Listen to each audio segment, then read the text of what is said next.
I'm Tara. I'm Sam. Yep. And this is Sometimes We Like Stuff. Sometimes We Like Stuff. Hey. But not today. Today we're talking about Beauty and the Beast, 2017, the remake. Yeah. Show me the girl.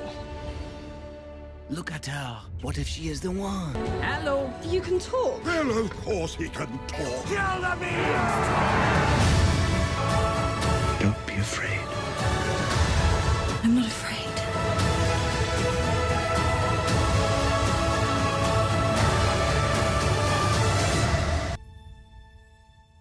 Oh, you didn't like it?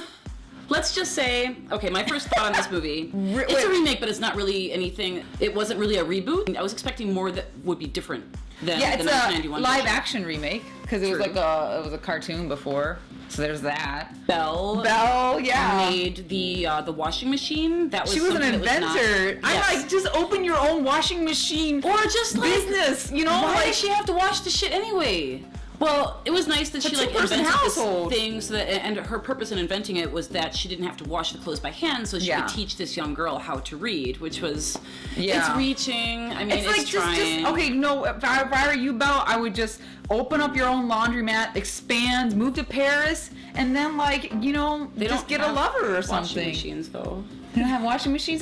She can start a laundromat. Belle's laundromat. Washing machine and horse babysitting in the same place. Emma as Belle empowers a whole new generation of girls.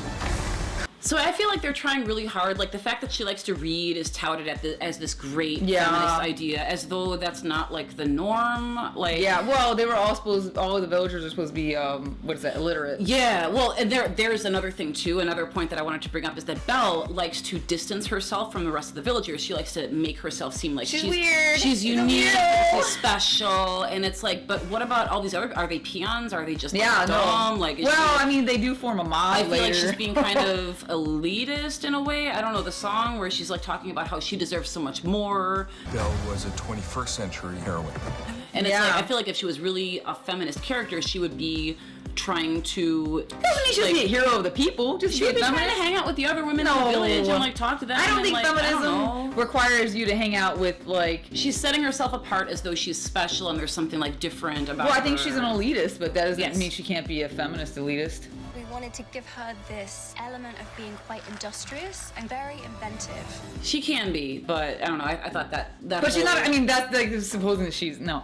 Yeah. So they made her character slightly nerdy, like, oh, that's so weird, and made all the villagers extra dumb to contrast that. Her character is like she's weird, kooky, but still so beautiful that everyone loves her anyway. In the original Disney. In the original, she was a writes- reader. Like she was- always was. That was reading. Disney changed. You know. Okay, I read that that Disney added that to the original fairy tale to make. So even in the 80s, it was like pushing boundaries. Well, this came out in '91, the original Oh, cartoon, 97. and I remember I was 9, and I remember seeing the movie in the theater, and my friend's mom was saying how she's like a progressive woman of the '90s. Like Belle was a woman of the '90s. Those were her words.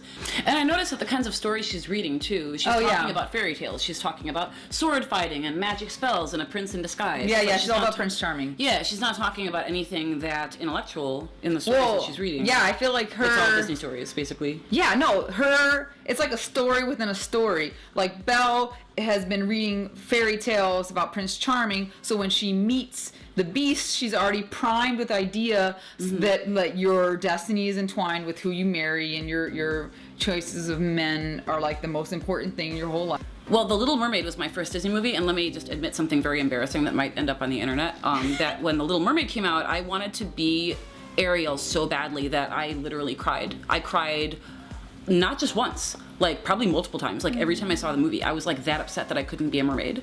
Wow. Yeah, it's damaging. It is damaging. And so like I think nostalgia as a concept is probably just a negative thing. I don't think we need like nostalgia that brings back these old stories that are not relevant and are straight up damaging and harmful. Yeah, I mean, Like nostalgia for nostalgia's sake is not good. Like there's a reason why that shit is old. Yeah. And we don't tell stories like that anymore. so yeah, is this a whole marketing ploy, this feminist angle, this Belle reimagined as an inventor? I resent having feminism sold to me. I don't appreciate that. Like it's really obvious when that's happening. and it's not real feminism. I just thought it was the most beautiful and perfect movie. It was something that we all knew we had to live up to. I read the story, like some of the background about the fairy tale this is based on. Like Disney didn't invent it or anything. It was thought to be like to help girls get used to the idea of arranged marriages. Yikes. Like, oh my this God. is a reality you're going to be experiencing, young one. So just get used to it now, because eventually you're going to be locked up in a cavern, or not cavern, locked up in a maybe a castle if you're lucky, with a horrible, beastly man that's probably like 20 years older than you. So zoom out a little bit. You have little girls watching Beauty and the Beast, and they're also watching this idea, getting this idea that like, oh, that if you end up with a prince, and handsome prince at the end, then your life is going to be great, and it doesn't matter what came before that, you know? Belle really dominated and characterized a huge part of my childhood and my growing up. But then she accepts the imprisonment that she, like, you know, she's imprisoned by the beast, so it's like, I'm left wondering, what did she really want? Like, she doesn't I think want... she wants to move to Paris. She doesn't want Gaston. He wants her. She doesn't want him. Yeah, well, but then she he's kind of accepts this horrible. imprisonment in order to save her father, which is like a stretch story-wise, anyway. But this whole thing was dumb. Like the premise that he's keeping her there. If it was realistic, he would have like let her go the first day. Be like, "Oh, I'm sorry, I said that. I'm such an asshole. Like, you can go back to the village, of course. But come back and let's form a little book club. You know? Let's talk about when Belle escapes. She escaped, and then she was attacked by the wolves. Yeah. And the wolves wolves injured the beast, and instead of just going and leaving and going home, she brought him back to the castle of her own volition and like nursed him back to health. So I know. Anybody would have just left, I think, if they were in her shoes. The writers could argue that she actually benefited from that in the end because she found love and all this, but it's like such an unrealistic love story that and plus, you think that now he's a man, he's not gonna throw shit at you? Yeah. You think now that he's like in human form, he's not gonna like throw tables? I mean, like, he was an angry jerk. Like, he basically says in the movie when she points out, like, hey, you lost your temper and that's why I left. Oh, he blamed it on her. He kind of just says, you made me He's like, you made me do this. You made me. You ran away. Big problem. And, you know, and that's just like totally, red flag right there. Is some guy that's telling you that they made you do this shit. Like, your actions. No, you did that on your own, beast. Like, you decided to throw that table. Yeah. So you're supposed to feel sorry for him because... Well, that's like every asshole has a story. Like, my dad was an asshole, so now I have to be an asshole too. Poor guy. Sorry. Disney wants this character to be likable. They want the beast to be likable. So they have him like lashing out at anger at times, but he's basically like just kind of a shy guy that like likes to, you know, I don't know, hang out in his library and stuff. Master's not as terrible as he appears. Oh, do you think he's gonna change when he goes back to human form? At the end of the movie, they have this ball. There's no reason for him to. Being a beast was just a visual representation of what his personality was actually like.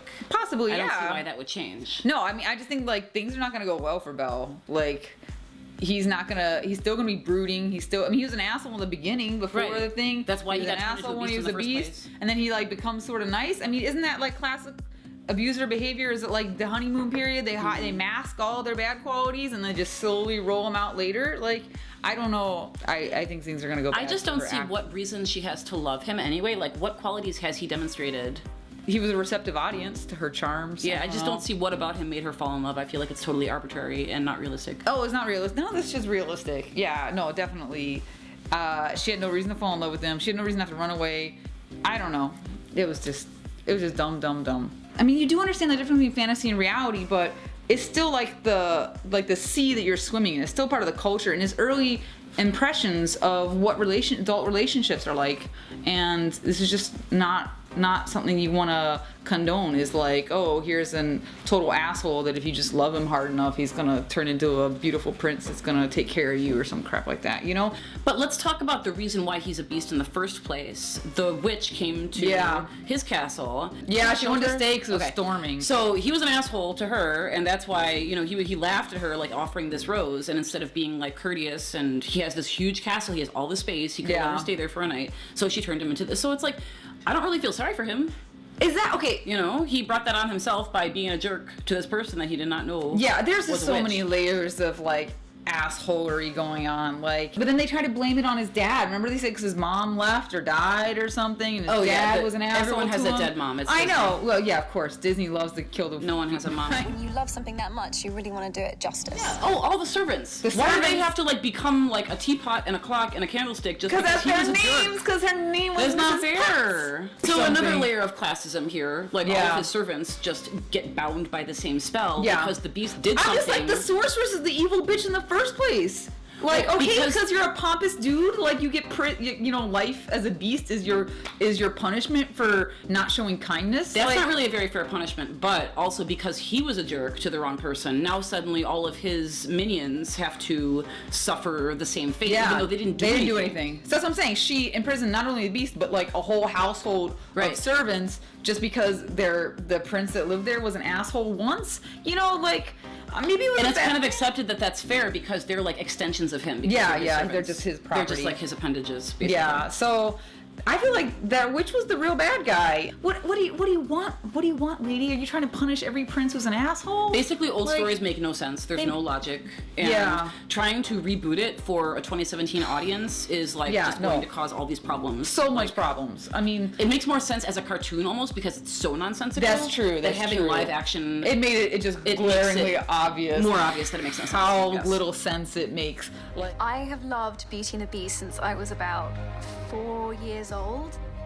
Emma Watson was the person who criticized Beyonce for showing skin. Really? I didn't know this. Like, she criticized Beyonce for supporting feminism but showing skin in her videos. Oh, okay. All right. Like, for the male gaze, I think, were Emma Watson's words. And, like, a couple of weeks later, she appeared on the cover of some magazine with her tits out. And yeah, that's her right. But don't be criticizing black feminists if you're, she's always doing stuff. I didn't know. I had to look her up. She did Harry Potter. Harry Potter. She was Hermione. Hermione. Yeah. I mean, she was cool in Harry Potter, but she's kind of the poster child for white feminism right now. So I'm not surprised that she has a very. You gotta give her a pass. She has a very limited view of what feminism is and what it should be. She's only like 22. So I'm not surprised that she's satisfied with this movie as being feminist. Well, she talked about how she changed the character. She advocated for, and they just keep changing elements to it. It doesn't make it any better. Like, it's still. As old as time. In theaters everywhere, Disney invites you to experience the story that's even more magical in 3D.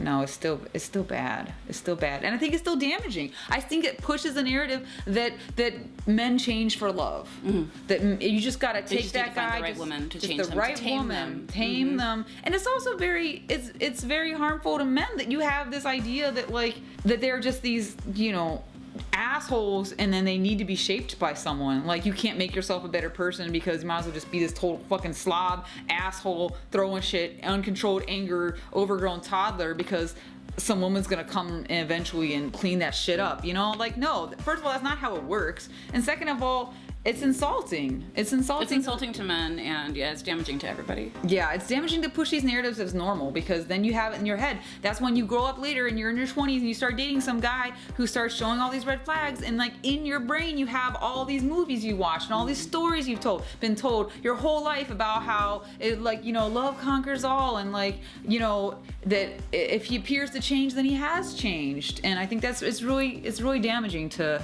continue to that line of thinking and perpetuating these stories. I don't think we should be retelling these old stories. I think that they're old stories for a reason. A story like this would never be written now. Yeah. And it wouldn't be received well now if somebody wrote this for the first time now, this year. I think that's a good point. I think we should move on. I think we should tell new stories. I don't think we should try to redo these old stories. Especially when it was meant as so many problems.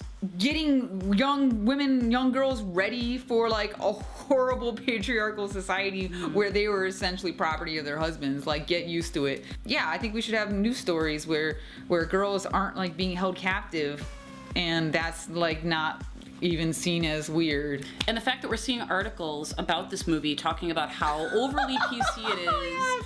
The PC calling elements. it feminist propaganda is absolutely ludicrous. I was talking about the media overblowing the feminism aspect of it, and another thing that I noticed when this came out was the media was freaking out about there being an openly gay character in the movie. I think the openly It was like gay. blink it and you'll miss it. Yeah, no, he danced with the dude danced at with the the guy. end. He danced with the dude at the end. And let's talk about how he is the most ridiculous buffoon slash villain. So he's like the compadre of like one of the main bad guys of the movie. Yeah. So he's like not a good guy and he's really stupid. He's like basically all of the worst They're both qualities. pretty dumb. I think he's all of the worst qualities that you could put on a character. So let's have him be the gay one, you know? It's ridiculous. And it's not flattering and it's tokenization at best. Yeah, I feel like it was definitely something that was added in there to generate conversation and to appease modern audiences. To make it seem like it's back, like, look, we're Disney, when- but we're updated. Right. She wears pants. Little boys couldn't look at LeFou and see like themselves in the movie. But somebody like LeFou is not an aspirational character. No, He's not at basically all. a caricature. There's really no point in having him as a gay character in the movie. Did you see the part of the movie where the bureau attacks him and like dresses them all in in women's clothes? Ooh, they ran off, but one So two man of them was- were upset, but one of I was them like, seemed happier. yeah. I don't see that as a positive thing. I see that as making a It was joke. amusing. I mean, Yeah. like it would be cute if there was any positive like queer representation in the movie, but there's That's not. true. Yeah, I noticed like several extras and like scenery characters, like people who didn't really have any lines who were black. Ew, I mean, Did any of the black characters actually have any lines? Yeah, Did they- Plumette was black, and so Oh, was okay. the That's right, singer right. lady, the wardrobe. Okay, yeah, you're right. Okay. Yeah. See, I'm so Those used to were seeing them as two- like the as the furniture. I forget what they look like as Plumette people. and Lumiere were like an interracial couple, I get, you know? Like that's like so groundbreaking. I don't know. I roll my eyes at this like. Also, they're not Heavy-handed, even like- represented as humans. So, like, I guess it's proof that I've always heard that Disney does have black characters, but they're just animals and other, you know? I mean, it's cool, but it's like the fact that it's being touted as so groundbreaking. No, yeah, no, that's ridiculous. It makes me roll my eyes a little bit. Like, and the fact that we have these articles saying that it's way too PC. And Oh yeah, I'm just like. it's just ridiculous. That's just like people writing crap because they need to write some crap to be angry about. Yeah. So would this movie even pass the Bechdel test? Well, let's see. Belle Were there- talks wa- to Miss Potts, I think, Okay. in a scene, but I think they kind of probably only talk. All about they were Beast. talking about is the Beast. I mean, that's the only thing. It's not like they're She's asking the about what center book she's of- reading. I know. Mrs. Potts, you know, how hot do you like your tea? I guess she threatened to scold somebody once. I did think all of the furniture characters were way more endearing in the cartoon. I don't know. Like, I Mrs. mean, I Potts watched was the cartoon cute when I was a as kid. a cartoon. Was she? Yeah, she was Aw. like friendly and sweet, and like her little like teacup named Chip, like they Yeah. were cute. And it's like in the remake, it's like they barely like their faces don't really express anything. Yeah, they were. And it's really kind of small. like I feel like they're going on the assumption that you remember the cartoons, so you remember who these characters were in the I don't- original cartoons, yeah. so they don't really have to try very hard to bring them to life. So The new Disney's- characters that Disney's writing are actually fully And Brave, was she realized. supposed to be good? I mean, I saw that movie. She was I pretty think. cool. Like the new characters. So it's like, why are we going back to these antiquated stories? Like, why do we need that? We don't need that. You know? Yeah, I agree. There's They no way should've to lit- make Belle feminist. It's not going to happen. Yeah, it's not gonna happen. They should have just left it in the dust. Like from the social perspective, Beauty and the Beast is one of the more horrifying storylines of like the traditional Disney movies. It's a romance that begins with a capture and a woman who is taken against her will to live in this castle. I think Little Mermaid's imprisoned. worse. Little Mermaid's pretty bad too. Yeah. Yeah, they're both pretty bad. Maybe there's a common theme among fairy tales of like women being subjected to horrible things. I guess I'm not really up on the Disney canon lately. I avoid all that shit. I really hate Disney. I hate over marketing. I hate the shit that's plastered everywhere. I hate the Disney store. I avoid that section of Michigan Avenue. Ugh, yuck, yuck, yuck. I don't want any of that shit for my kid. Like, no. People give it to me, I like return it or just donate it to someone else. Not doing that. I hate musicals though. Oh my god, that was the first thing that happened. It came on, I'm like, oh fuck, I forgot this is a fucking musical. Are they all musicals? Many Disney movies, yeah, most of them. Oh god. Almost all. I can't. That's think probably why I've always hated can't think of musicals. any that aren't, I think that's actually. yeah, I know. I'm like Little Mermaid had songs in it. They're always so dumb. I feel like it's just lazy storytelling. Just have them sing it all, and like then you have all these different characters. Like I secretly think this. I say blah blah blah. It's like shut up, shut up, shut up. Just fucking write some dialogue that explains this. I don't need to hear all this shit in song. It breaks it. I don't like it. Well, one of the most confusing and like troubling songs in Beauty and the Beast was the "Be Our Guest" song. In a special limited engagement. Okay. Do you remember that? Yeah. That So was it's in the like, original, okay, too. this person is a prisoner. She's Yeah, they're all literally, prisoners, like, too. Exactly. She's being sung to by prisoners who are pretending that they're like willingly just serving this person who does not want to be there. They don't want to be there. They don't want to be fucking teapots and clocks and candelabras either. You know, but they're all except for the clock who wanted to go back to be a clock once his horrible wife came. Yeah. So yeah, that song was very when you really like pick it apart, it's like because like growing up with it, you don't really like question it. I've known that song "Be Our Guest" since I was like 8. Yeah, I do remember So it's like that song. wow. Once you really start analyzing it, it's like that is fucked up. What bothered me also is the other Beauty and the Beast, the title song, where it's like a tale as old as time, and it's like yeah, the imprisonment of women. Yep.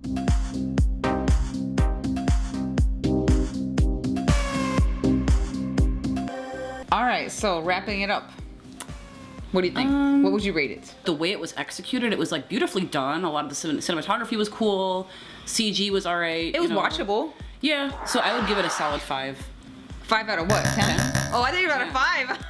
Like 5 out of 5. No. Okay. I thought it was incredibly middle of the road. Like it wasn't terrible. I didn't like If I'm hate doing it. it out of 10, I would give it a 4 out of 10 for just being watchable, and then knock it down. You know, I'm gonna knock it down to 2 out of 10, just for being such a shitty story that shouldn't have been retold.